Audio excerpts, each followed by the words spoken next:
Hi, hello. Welcome to another episode of Isaiah's Newsstand. It's your host, Isaiah Edwards. The date is March 19th, 2023. Hopefully this episode finds you well and, high hopes, high spirits, whatever I be saying. But no, hopefully you're doing well. Hopefully you're feeling good. As for me, we're good. We're good. I've been sleeping a lot. I'm in like the laziest mood. Um, I will say though, I did get a chance to go out and get some food. I went to Lulu's, and this is actually my second time going there. I fucked up the first time, and I only saw like one half of the menu, and that was very disappointing because it wasn't the noodle half, which is I think something that they're more known for. So I came back this time determined to eat. So I got pork fried rice. I got an egg roll. I got an order of crab rangoon, and then I got the Singapore noodles. Now, I gotta say, the Singapore noodles were very good. I really enjoyed them. It came with like shrimp and yeah, it was just really yummy, as well as the fried rice. I also enjoyed that. Egg roll was also good, but I gotta say, what I did not like were the crab rangoons. I'm sorry. Maybe they're like an acquired taste to some people or what have you. Normally, I like crab rangoons, and I'm aware that like every place makes their crab rangoons a little different. These were folded, and they almost look like a little package. They're really cute, but they were just filled with just like the runniest cream cheese, and I think they were a little bit underdone. So there was that, but the cream cheese was just so sweet. And I heard like the owner come out and talk about them because there was a person who was just raving about these crab rangoons, and he's like, "Yeah, it's almost like they're a dessert." And I'm like, "I guess I've just never had crab rangoons like this." So not a wow, but definitely Singapore noodles were great, and overall, I would definitely go back. Just not getting the crab rangoons there. Let's see. Oh, excuse me. Burpee, burpee. Can't say there's anything else in the food corner I really wanted to talk about. Life stuff, like I said, other than that, we're just motoring along, doing good. So yeah, let's talk about some news. This was some breaking news that actually just took place today. Came up on my feed. From NPR. Putin makes a surprise visit to Mariupol and tours an occupied city destroyed by war. Now, this is I don't know, an interesting flex by Putin, I would say. But he made an unannounced trip to the occupied city of Mariupol on Saturday, touring parts of the Ukrainian city that is now rebuilding after fierce attacks by Russian forces last year. Now, with his occupation, that means that, Russian, I don't know, the infrastructure is being built there. I guess that's how I want to word it. But obviously, this is a very interesting thing to have had, like to develop after the ICC that we covered in a previous episode this week. Issuing the arrest warrant or whatever for him. So I think this is definitely like a little bit of a power flex for Putin. It's also mentioned in this article that Biden has done a Kyiv trip before, which we've covered. So it's very parallel, similar to that. Putin was like, glad handling with like civilians, things of that nature. I'm sure this is a very staged setup situation. So like, anyone who has had any kind of opposition is probably not really around in Mariupol. And we've covered Mariupol, the siege that's happened, all this kind of shit. So, I mean, this town has been through a lot. And I think this is probably the most manicured kind of area that Putin can kind of come and kind of say, hey, look, you guys aren't stopping anything here. He also had, I think he had made a stop in like Crimea as well. So he's essentially just hitting these occupied areas, kind of showing his face, saying, hey, like, arrest who? So something that I was like, all right, yeah, we'll just, kind of slide this into the Sunday coverage. I normally do like to bundle it, but, it's kind of a bit of a Ukraine Russia resurgence. So we're talking a little bit more stuff. We can move along now. From ABC News, Husband of ex-wife arrested in murder of former Microsoft executive in Florida. Father of four. Now that title was a mouthful. This is definitely a interesting true crime thing has been taking place. Let me see if I can find the original person arrested. Henry Tenen. He was arrested in January, and this is when I first heard about the story of the executive being murdered. But I was kind of like, okay, that's a bit eerie, but there's a lot on my docket. I just kind of couldn't get to it, fell through the cracks. But with this development, I find that, wow, there was definitely something sitting there, and it's gotten bigger. So the second person has been arrested and charged in the murder of Jared Bridgman, a former Microsoft executive who was shot and killed in the middle of Jacksonville Beach Street last year in what authorities described as a targeted ambush. And it's a really sad story. He was driving with one of his daughters, and there was like a tire that was pretty much intentionally put out in the middle of the street. And I guess he went out to check it out, move it. And that is when Henry Tenen is alleged to have shot him and killed him. Now, we're finding out that the second person arrested is Mario Fernandez Saldana. Saldana. And that is the husband of Bridgman's ex-wife. And he was arrested Thursday in Central Florida without incident, authorities announced at a press conference. He has been since indicted by a grand jury on multiple charges, including first-degree murder, a capital felony. So definitely a big development. It seemed, because I didn't really press the story when I initially saw the headline, but they kind of know that it's like Tenen didn't act by himself. Apparently the link between them is that Saldana was the landlord of Tenen, so it's kind of alleged that potentially he paid him off to do this hit, and the hit happened. So definitely a really unfortunate situation, but I'll try to keep you covered on the news from here on out. But yeah, you don't hear a story. I mean, there's definitely murders all the time, but it's not every day that it's an executive guy, and then it's like this I don't really know exactly what the motives are. Hopefully that kind of comes out, because I feel like that's another draw to the story. But yeah, we can go ahead and move along. From the USA Today, U.S. returns 2,700-year-old artifact believed looted during the fall of Baghdad in 2003. Now, this headline really grabbed me because I like history a lot. So I listen to a lot of history podcasts and things like that. And it's one of those things where you hear time and time again when you talk about soldiers taking over an area, when they win.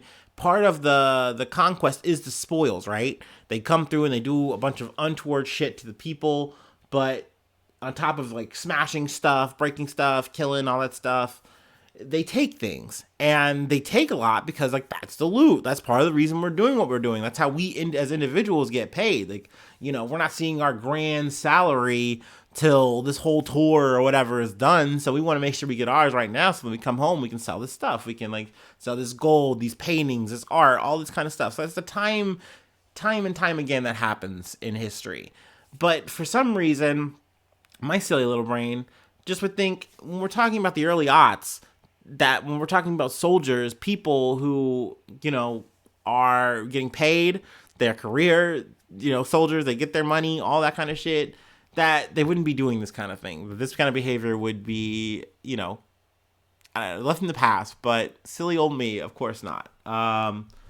American officials last week returned a 2,700-year-old artifact to Iraq after it had been looted from the Iraq Museum in Baghdad in 2003, the FBI announced. The small artifact had been on display at the Michael C. Carlos Museum at Emory University in Atlanta.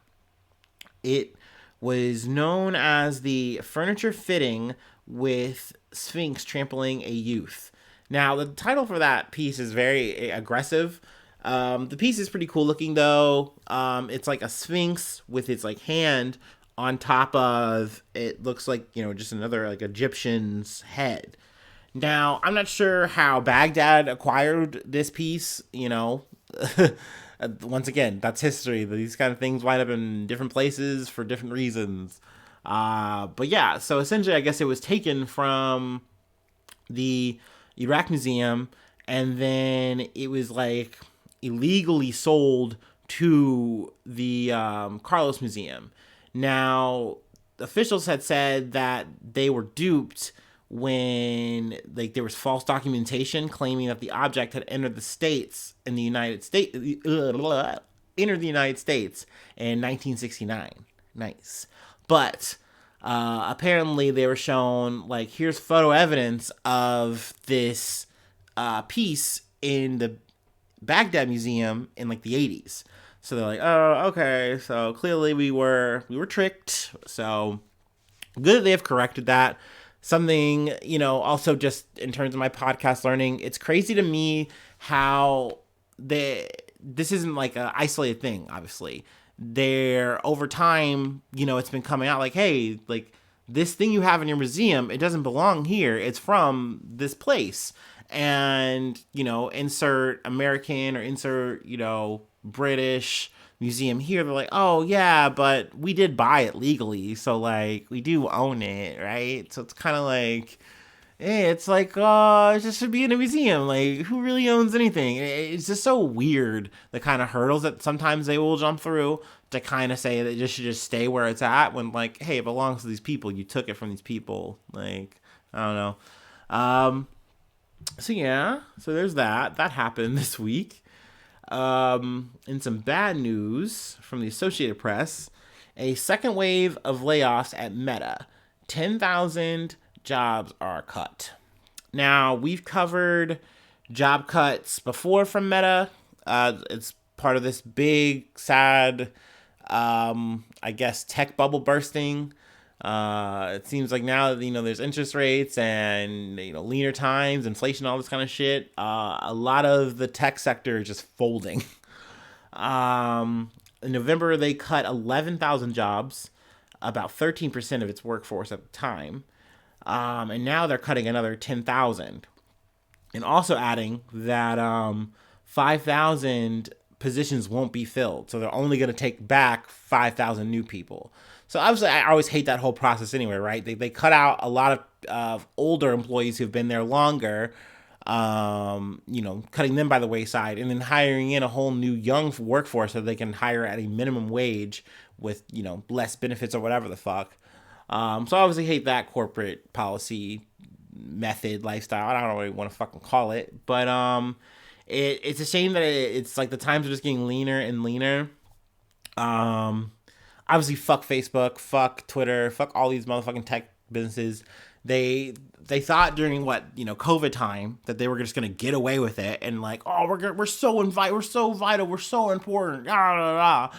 And I think Mark Zuckerberg is especially cringe because he's like, you know what? This is perfect, actually, because now we're going to do the whole metaverse thing, and everyone's going to live in the metaverse, and everyone's going to buy Michael Jordan shoes and live in their metaverse houses, and we're all going to charge them. Like, he just had this whole ass fantasy, and he still is believing in it, even though no one cares about this shit, bro. Like, no one wants to be on the metaverse, especially when we all were, like, going back outside. Like, everyone hates fucking Facebook, dude.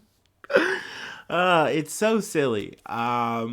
So yeah, I mean, it's definitely just more egg on Mark's faces, or his many faces, his reptilian faces. But I guess though the silver lining for Facebook is that their stock rose nearly 7% on Tuesday.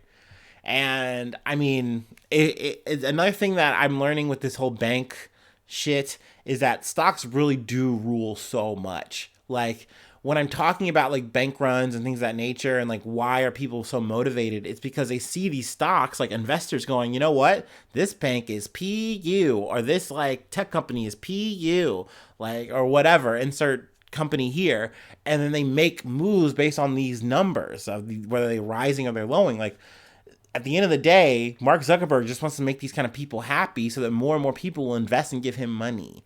And all these companies are no different. Anywho, honestly, this story is my favorite. I did say the best for last here. Let me go ahead and take my little break, and then we will do it. We will cap it off with a little bit of a caper.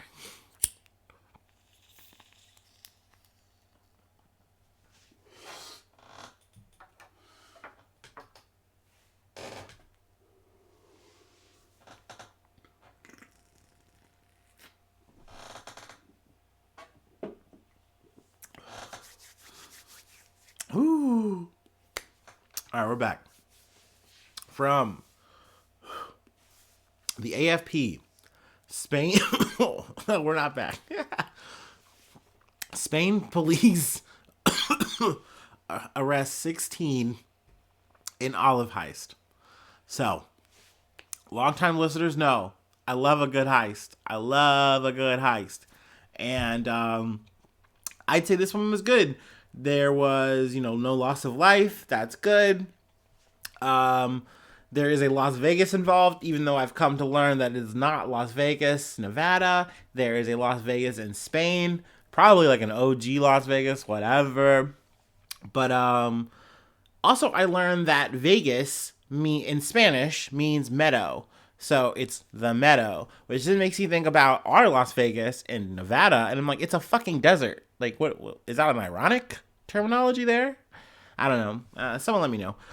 Thieves operating in Las Vegas, a rural area near Spain's capital, Madrid, managed to steal 17.5 tons of olives from the local farms before being busted, police said Friday as they confirmed 16 arrests. I also have to love this because I got this from Yahoo News as like the overall. And I went down to the comments and someone just said, that's ... a lot of olives. I'm sorry, but you're right. It is a lot of olives. But apparently the Guardia Civil had arrested and investigated 21 people behind the theft. And indicating that 16 people had been arrested and 5 others investigated. So definitely, well, I'll go about how it kind of went down. The investigation began in January when a farmer complained about the theft of 8,400 kilograms of olives that were stolen from his land. And the police made a link with other similar incidents in the area involving significant quantities of olives. So these guys were just hitting up these local rural farmers and just swarming, just taking up all their shit. I don't know, maybe it's in the middle of the night, whatever. They're just taking it. And, finally more and more farmers are coming out saying, hey, like, someone's taking all of my olives. And I guess the police were able to like say, okay, we're putting the dots together. But obviously the big aftermath foible here, and usually this is how you wind up finding about it, is there's the mistakes along the way. In early February, they were alerted to the presence of 5 people in a vehicle carrying 140 kilograms of olives in broad daylight, but none of them could prove they were legally acquired. So could you imagine that, right? Like, I imagine it's pretty harrowing in the amount of times that they've like hit up these local rural farmers. But when you're driving in the middle of the day with a thing of olives and people know like people are getting their olives jacked, something is up here. There's a crime being afoot, and therefore these guys got busted. So that's a shame that happens. Excuse me, sorry. But let's see. Investigators then raided 2 olive presses in the Toledo and Guadalajara regions that were allegedly receiving the stolen fruit, arresting those in charge. So they got them. The age of the detainees were between 20 and 57, so a wide range of offenders. And the offenses included theft, fraud, and receiving stolen goods. So that's what we got there. Be careful, if you're gonna do your crimes, you gotta, I don't know, ride clean, fly casual. That's the word I'm looking for. You know, you gotta fly casual, y'all. Like, if you got all these olives, you gotta fly casual with them. But thank you so much for tuning in. Thank you to all my newsies, my supporters, the clickers, the long listeners. You're all the best. Thank you so much. Hopefully I see you soon for some more good news. I love you. Bye-bye. Mwah.